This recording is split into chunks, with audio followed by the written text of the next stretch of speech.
All right, guys, welcome to Social Studies class. Today, we are going to be learning about one of the biggest skills that you're going to need to take outside of this class and further on in this class when we learn more social studies material. This is a skill that you're going to need to be able to use and effectively implement in order to prove your understanding of the material.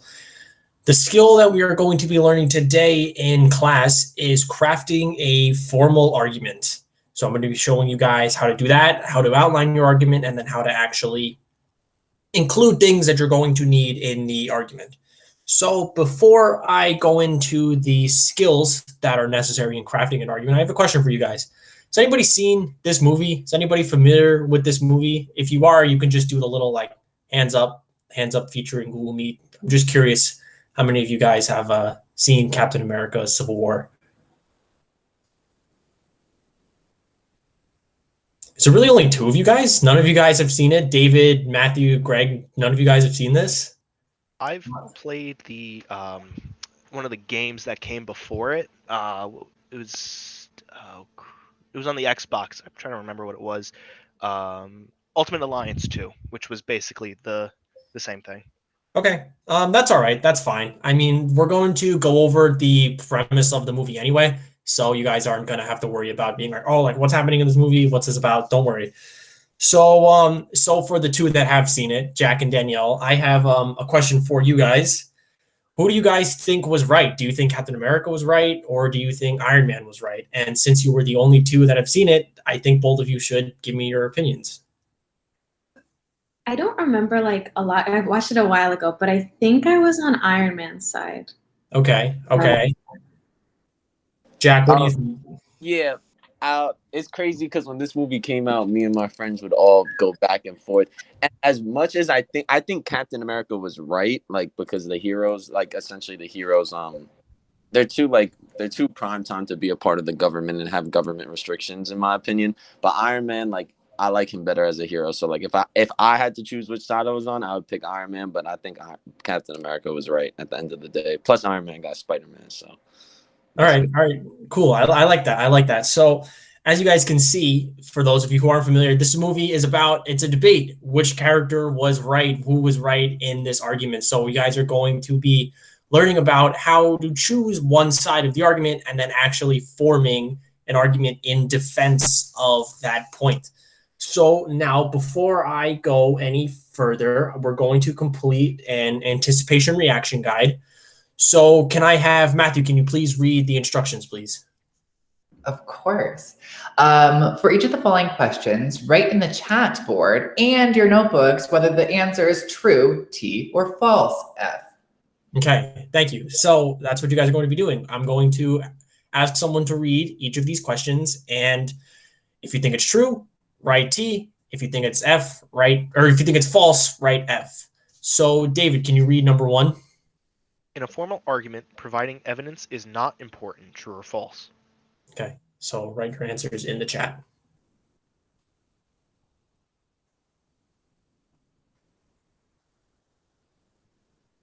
Okay, a lot of Fs. Okay.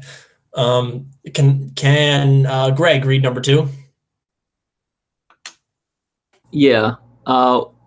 What you are arguing in favor of must be clearly stated in your argument, true or false.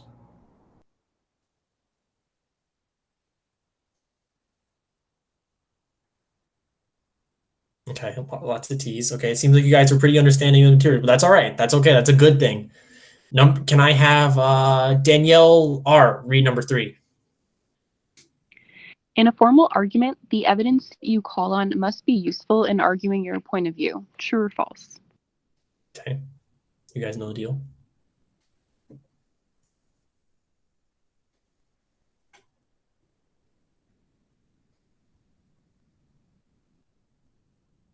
Okay. Number four, who haven't I heard from? Larry, can you read number four? When creating a formal argument, as long as the reader can understand what you're trying to say, it is not important to clearly state what you are trying to argue, true or false.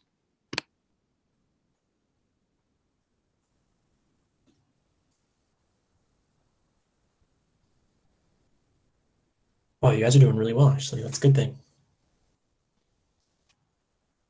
Okay, So, and then number 5, who haven't I heard from? Angelica, can you read number 5, please?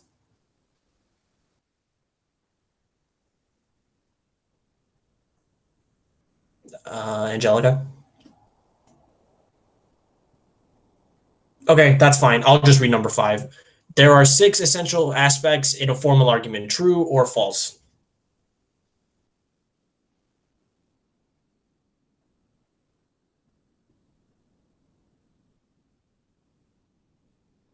This one's a little tricky.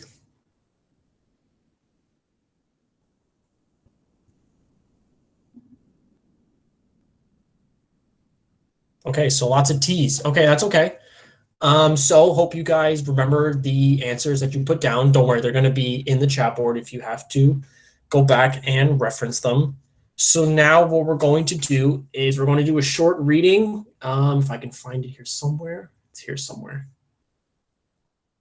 There it is. So this is just a short reading. We're only going to be reading one section of this before I actually go over what you need in an argument. So can I have a volunteer to read this paragraph right here, beginning with the difference and then ending with expert testimony? Can I have a volunteer please read that out loud?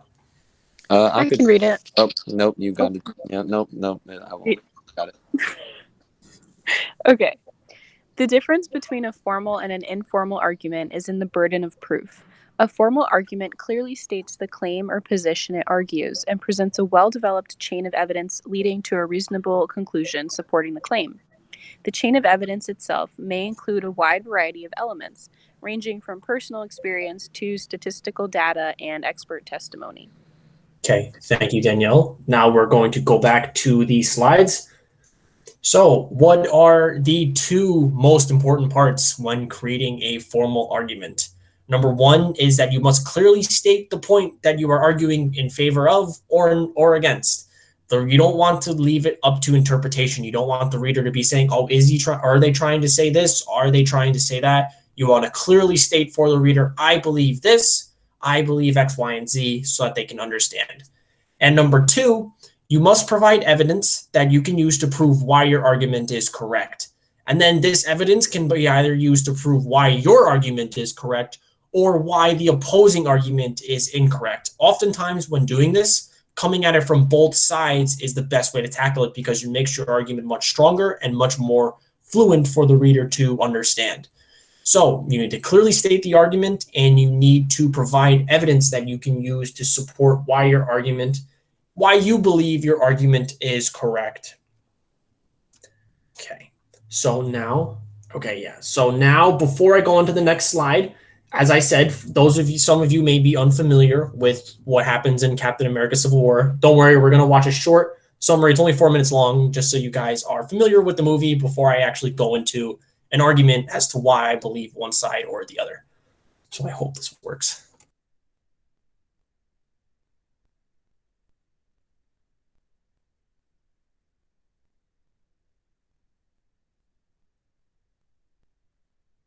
I can't hear. I'm not sure if other people can.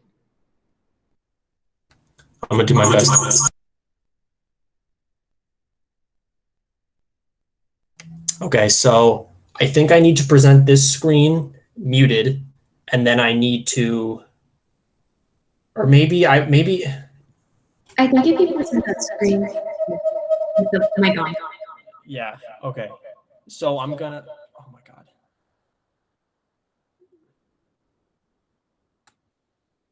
So I'm gonna do on this screen what I just had on the other screen. So this screen will have them unmuted and this screen will be muted. So I hope this works.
No, sorry, bud.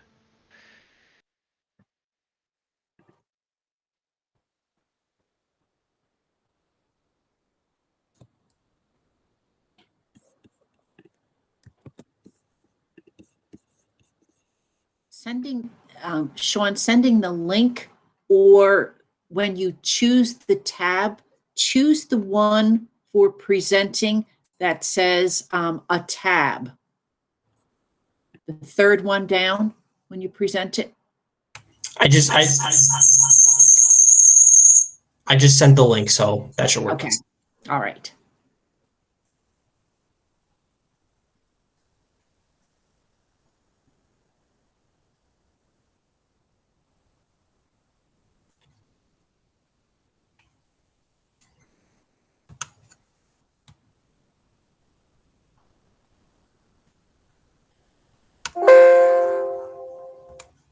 Sorry.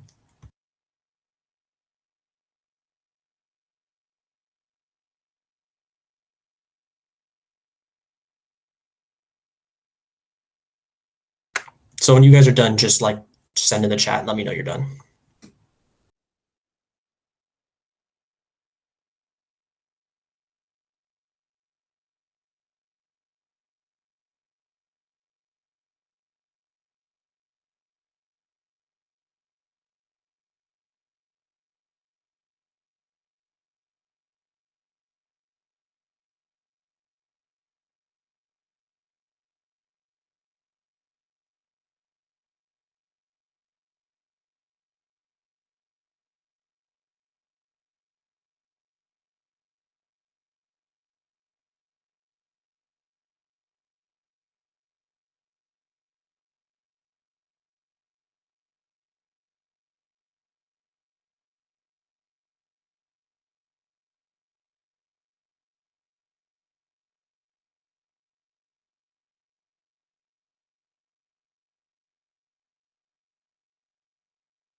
Glad to hear that, Danielle. So I'll give another 15 seconds for anyone who might have been just a little bit behind. Then we'll keep moving. We're a little bit behind schedule, but I think we'll be all right. I think we'll make up the time. Okay, so it seems like you guys are all finishing up. Awesome. Let me present my screen again.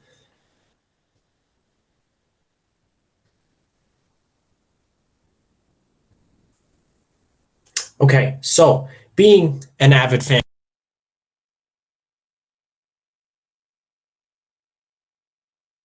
Sean, I think you're muted. Yeah. Okay. My argument is that at being a big fan of these movies, I believe Captain America was right for believing superheroes should not be regulated and that Iron Man was wrong. So I'm clearly stating here in my argument, I believe this. I don't believe this. You want to clearly state to the reader what exactly you are trying to argue in favor of or against. So now I'm going to show you guys what I call the formal argument frame. It's where you're going to outline what exactly you're going to put in your argument. So again, step one, my argument in Captain America Civil War, blah, blah, blah, as I just read. And then step two is the evidence that you guys are going to need to include in your argument, because an argument has no base if it has no evidence. If you can't effectively prove why you think something, then you're not going to be able to prove it at all. No one's going to believe you. So on the next slide, here are my two forms of evidence. Number one, if superheroes required government permission to act, they may take too long for the government to approve their actions, and in a time of need, they may not be able to respond in time. For example, in the summary we just watched, Captain America acted by himself because he knew it would take too long to receive government permission. So that's my one piece of evidence that I'm using to argue in favor of why I think Captain America was right, because the government in this world may take too long to act in a time of need, in a time where they may need to respond in an emergency. And then number two, in Captain America, the Winter Soldier, which is another movie, I highly recommend this movie. We have seen that governments in this world are untrustworthy, and that putting them over to oversee superheroes may not be the best decision because they may not have people's interests in mind. And that's my evidence to argue why I believe Iron Man was wrong for thinking the government should be able to oversee the action of superheroes and so on.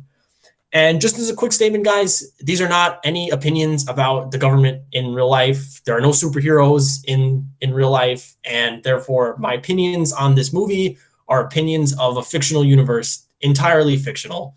So I just don't want you guys thinking I'm trying to tell you don't trust the government, like blah, blah, blah, because superheroes don't exist. This is all fake. But this is my argument for this cinematic universe, as it's referred to. Okay, so other popular debates, I've done some research.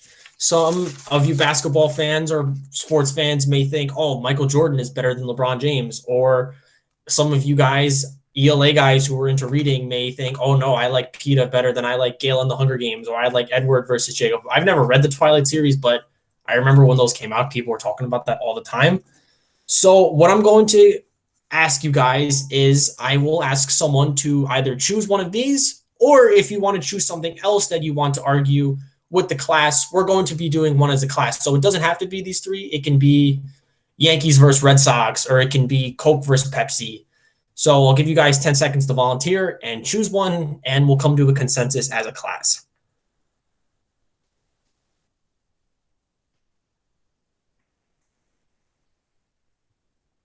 If nobody volunteers, I'm going to choose someone at random to pick one.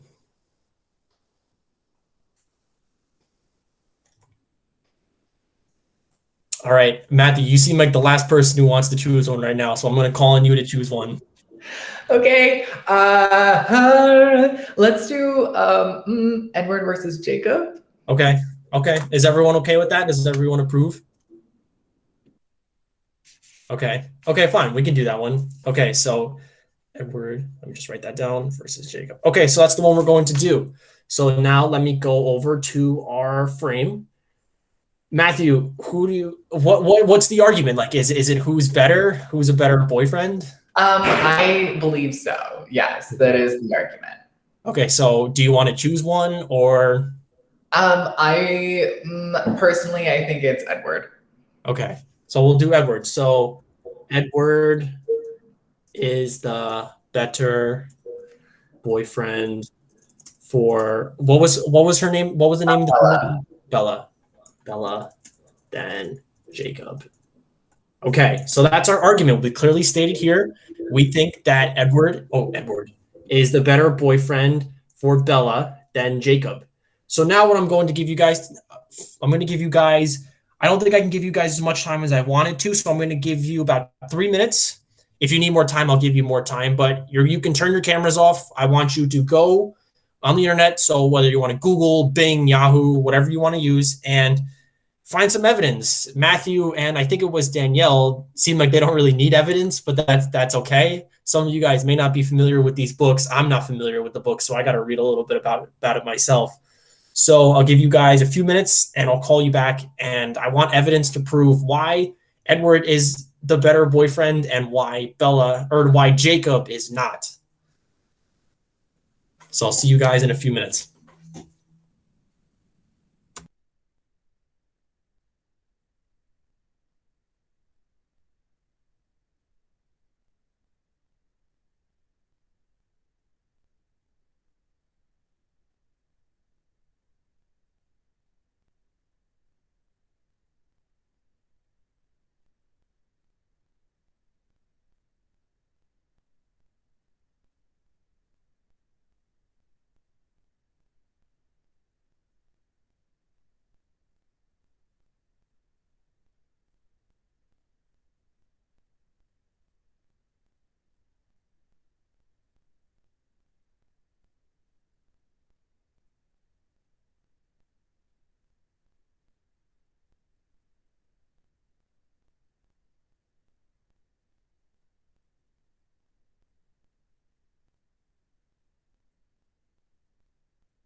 Okay, guys, take about 1 more minute.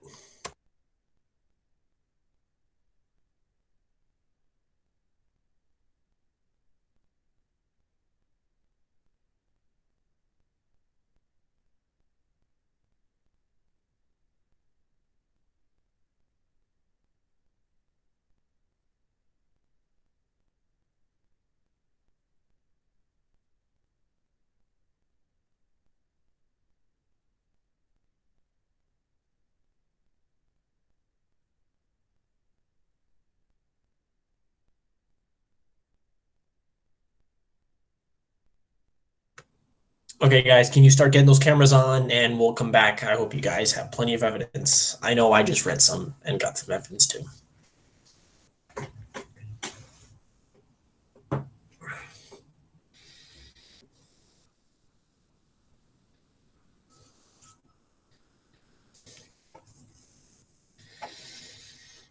Okay, so I'll ask for a volunteer. I won't cold call unless I don't get a volunteer. So does anybody have any evidence from their research or previous knowledge that they would like to use to argue why Edward is better than Jacob in Twilight? Go ahead, Matthew. Okay, so Twilight is a romance novel, so therefore Edward is the better boyfriend because he fits the character description of a boyfriend in romance novels, which is mysterious, wants to keep her safe. All these things are the pinnacle of a romance novel. Okay, let me write that down.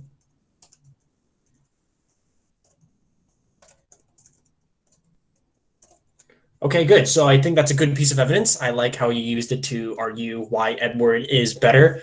Does anybody, Greg, I see you have your hand up. Do you want to provide a piece of evidence for why Edward is better, or do you want to provide why Jacob is not better? Since you had your hand up before, you can provide either. Yeah, I was just kind of thinking the same thing that Matt was. Like, I read some stuff that he was trying to keep her safe, but I also read some stuff that Jacob had like a bit of a temper, and I think he killed her child. Wow. And I think he like forced himself on her a couple times. So it seems like he seems like a pretty intense person. Okay. So Jacob had a temper and forced himself on Bella. Okay. So those are two good pieces of evidence that we used. One, Matthew's evidence provides or proves why Edward is better, and Greg's evidence is useful in proving why Jacob is not better. So that when you guys are using this frame to create arguments, you're going to be doing this. You're going to be making your claim, your argument clearly stated. You're going to be providing one piece of evidence to prove. You can include as many as you want. We're just doing one for time's sake. One piece of evidence why you believe you are correct, and another piece of evidence why you believe the other side is incorrect. So now what we're going to do is we're going to quickly go back to our anticipation reaction guide. And I think you guys got a lot of these questions right, except for maybe number 5. So we're just going to run through them quickly. If you don't want to this time, you don't have to put your answer in the chat, but you can write it down, and I encourage you. So number 1, in a formal argument, providing evidence is not important. True or false?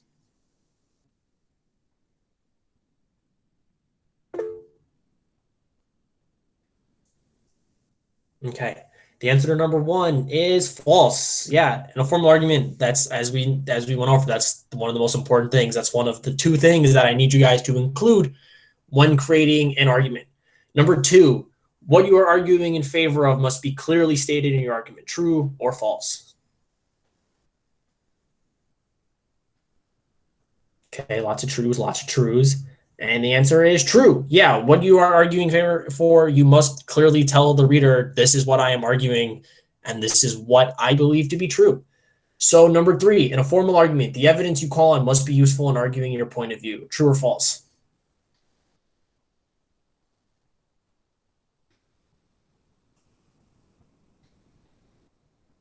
Okay. And number 3, yeah, true. You need evidence that can argue your point of view. If the evidence isn't really related, it's not going to do anything. You need the evidence to actually and effectively prove what you are trying to argue.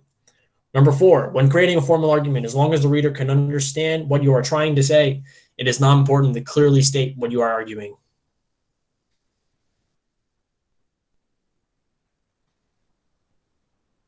Okay, a lot of Fs. Yeah. Number 4 is false. Yeah, you guys don't want to leave it up to the reader to have to interpret what exactly you're trying to say, because then that wastes time. You want to clearly get to the point. Yeah, this is what I'm arguing. And number 5, there are 6 essential aspects in a formal argument. True or false? This is the one that seemed to trip a lot of people up before.